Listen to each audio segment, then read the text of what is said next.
Watching things grow is a passion of mine. You know, it's watch them germinate after 3 or 4 days. I had a picture in my head, the size they had to be, and the times of the year. Week 7 to week 8, we used to pick broccoli. In spring, you know, it used to be around 8 weeks, and then in winter, it used to be about 10 weeks. And the thing is, it was like watching them and virtually growing with them.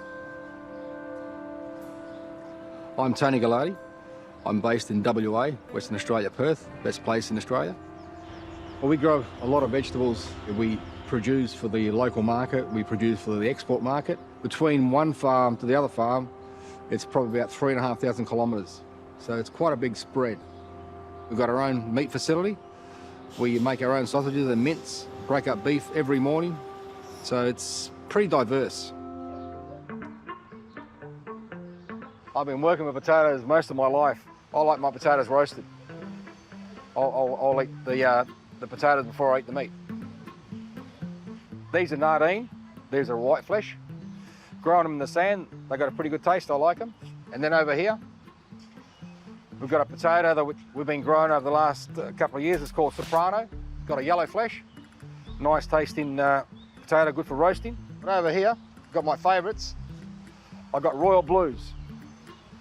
Yellow flesh, good for everything.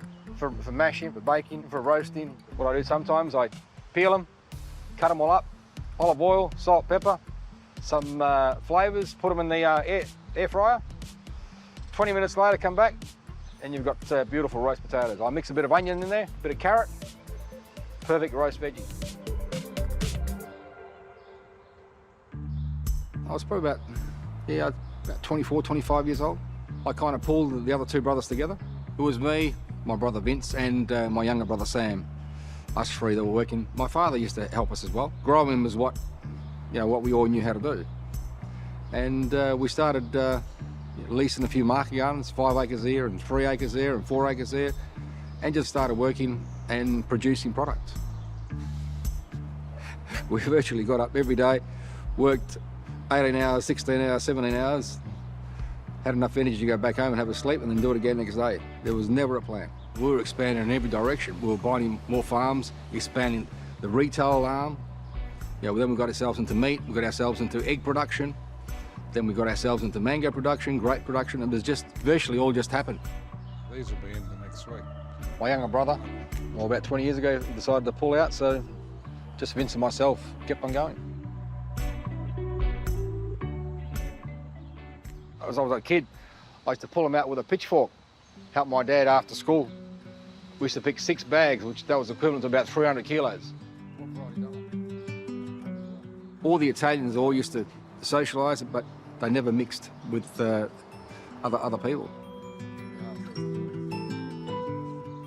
The first day of school, I didn't even know there was an English language. So we really lived a very close family life. We used to work after school. In the morning, before I used to go to school, I used to go and water my spuds, and all we had was 3-acre little plot that we were growing. We used to grow for the markets. Back then, my father had a potato licence, and WA was the only state that had regulated potatoes. He spent most of his work life working as a painter. If you had an outside job, you couldn't have a licence. But most people did, but they just put the licence under their wife's name. But my old man didn't understand, didn't have the education, so he broke the rule. So that took his licence off him, and he was very frustrated. That memory never left me.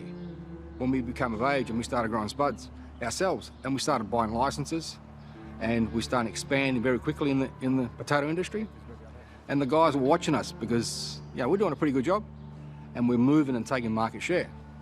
So then they used the Act to try and stop us, and that's where the fight started.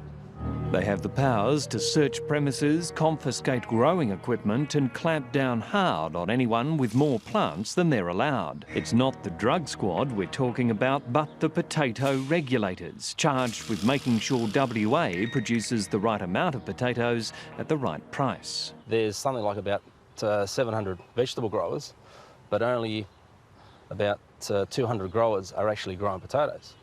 The other 500 would like that opportunity to grow potatoes, and then would make the market more competitive. We had to grow our own spuds, sell them to us, buy them back for another $250 a tonne more than what we were getting for them.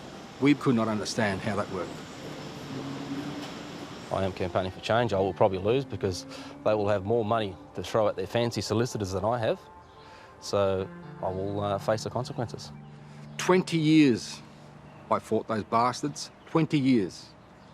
And eventually they just couldn't hide it anymore because it was so wrong. They broke every market law. And thank God, in 2016, the McGowan government deregulated it. Suing someone for growing potatoes is wrong, stupid, absurd, ridiculous, out of touch and, quite frankly, preposterous. And so we took the action we did.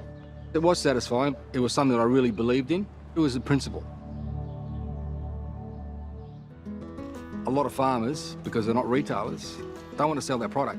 When I told my brothers and my dad and my mum that I was going to open up a retail outlet outside of Baldiver's shed, I thought he had really gone mad. It was just common sense.